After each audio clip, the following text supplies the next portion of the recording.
Good morning. Those of you who work with me have now seen that I have a suit, so I'm going to put my jacket on. Thank you for that very nice introduction, which included the words showcase, benchmark, quite interesting. That's the programme, so hopefully it is. Forgot to mention that the quickest way to get to the fire muster point is through the window. The Wallace and the Nelson suites. Some of you have heard me talking about clinical decision making before. We spend probably about 80-85% of our time in clinical practice thinking rather than actually doing stuff. If you look at the undergraduate curricula for medicine, certainly in Scotland, which I've got some awareness of, there is no formal teaching on clinical decision making. If you look at the World Health Organization's curriculum for teaching patient safety, under their human factors, there are 11 domains. In the human factors domain, it says, human factors isn't really about humans. It's been written by a bunch of ergonomic engineers, and it's all about the system round about us. What's really important is, it doesn't matter if you've got a national patient safety programme, a curriculum which is going to be rolled out worldwide to all healthcare professional trainees. The bottom line is that a patient and a nurse or a doctor or anyone else working in the health service is the last interface. And what we say and what we do and how we make decisions is crucial to that. The reason I've been invited to speak is because at the first ACAP conference I was the only medic in the room and they felt sorry for me. I'm hoping I don't need my safety net. This is where I work now. It's a 16-bedded general and specialist intensive care unit. A third of our patients are neuro from Fife, Lothian Borders, Forth Valley and Dumfries and Galloway. A third are emergency colorectal surgical patients, and the rest come from the medical specialties. James Reason, the Professor of Psychology from Manchester, now retired, made the comment, this is where we make our flesh and blood decisions. Somebody from Aberdeen recently said to me, what are you doing now you've given up clinical practice? And I said, actually, I'm now a full-time, i.e. I don't do anything else clinically in intensive care. I'm full-time. So one of the few full-time intensivists in Scotland, but somebody outside the city had got the idea that because I was involved in other things, I didn't do any work. So like you, I go into work and look after patients day after day. If you make a bad decision at work, it has dire consequences. If you make a bad decision when you're sailing in a lovely, warm, tranquil French lake, all that happens is you get wet. And this is just to remind me that it's only 5 months before we're back there. What I'd like to do in the course of the next half hour is to introduce those of you who aren't aware of it to the Joule process theory of thinking, and to reintroduce those of you who are, maybe give you one or two more insights. To look at the things which affect our decision making through thinking, so context, affect, and what we call in Scotland, real human factors. So that's non-technical skills, team working, situation awareness, decision making and task management. The fact that our brain has shortcuts, and although they can be detrimental, they can also be used to our patients' advantages. We all have biases. I'm not going to mention Rangers. If we recognise what these are, we can, again, use them, or at least recognise them and avoid problems from them. And maybe just a wee bit about metacognition, thinking about how we think. And the final bit is there any point to all of this? Can we actually improve our decision making? There's been a lot of negativity, particularly from the cognitive psychologists, about improving individual practitioners' decision making, which is why there's been so much emphasis on trying to improve the systems that we work in. I have my own idea. Who makes decisions?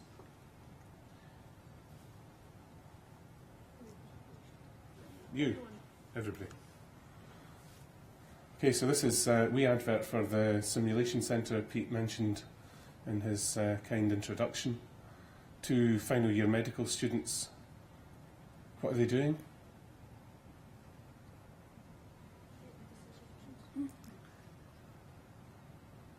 Okay, so one's phoning for pizza and the other one's reading the New Testament.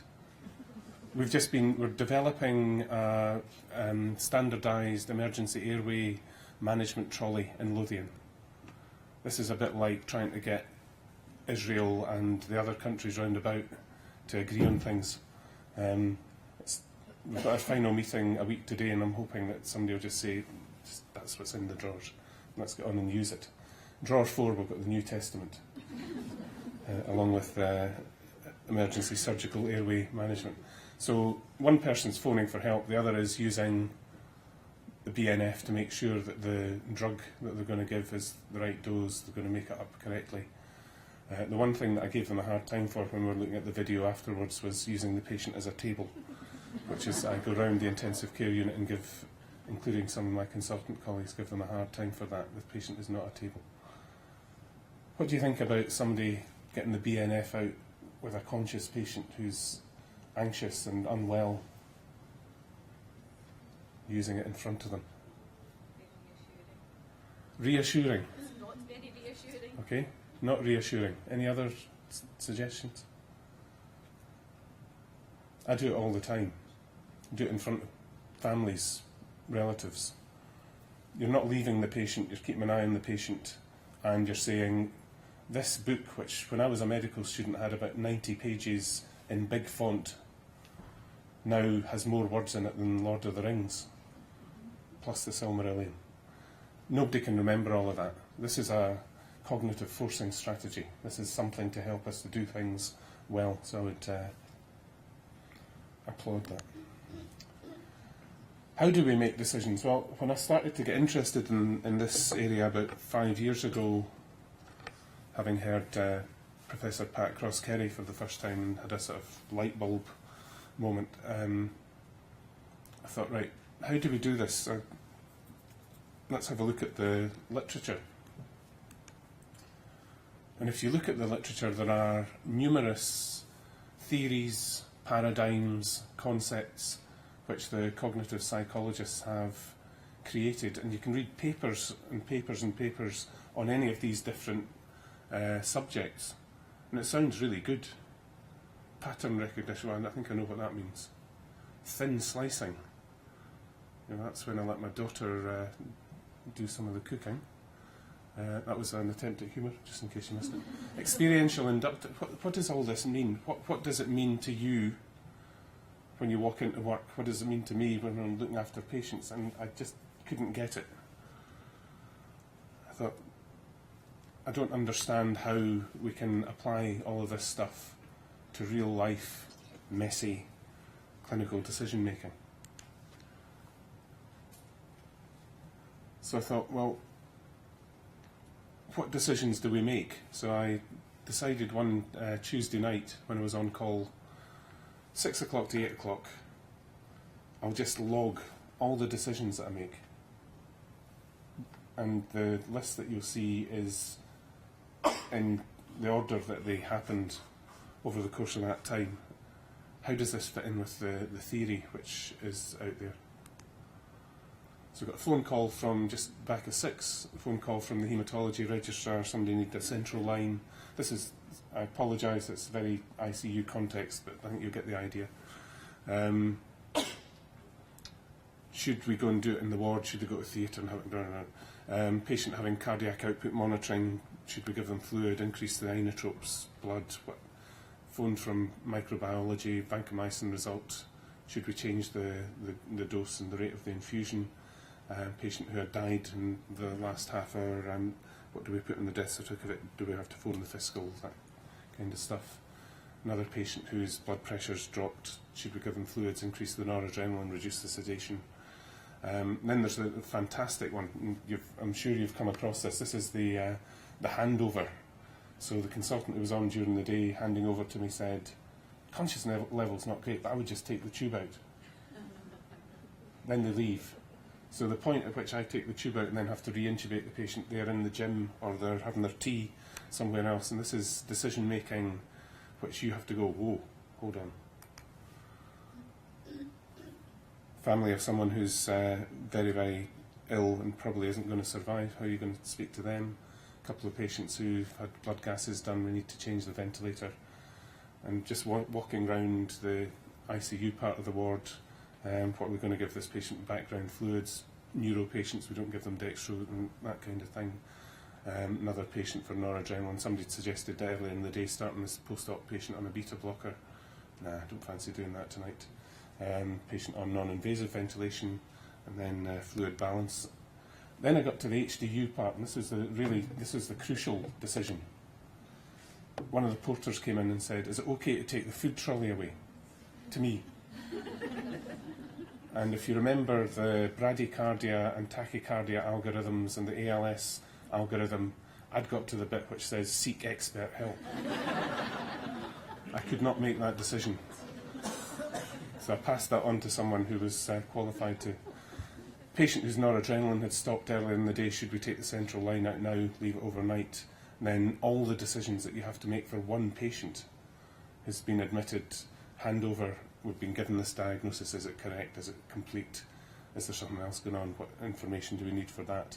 And then very practical question, we need to feed this patient. Should we put a nasogastric tube in? We think they've got esophageal varices, very specific thing there. Feeding for another patient whose GCS has fallen, who'd had a subarachnoid hemorrhage, who'd actually developed hydrocephalus, so I had to re-intubate and scan. And I got a phone call from one of my colleagues to say he wasn't coming in the next day, how we're going to cover the next shift. Chest x-ray, which had been done earlier, we need to review to see if the central line's in the right place. Then got a referral from oncology. And those of you who know the Western General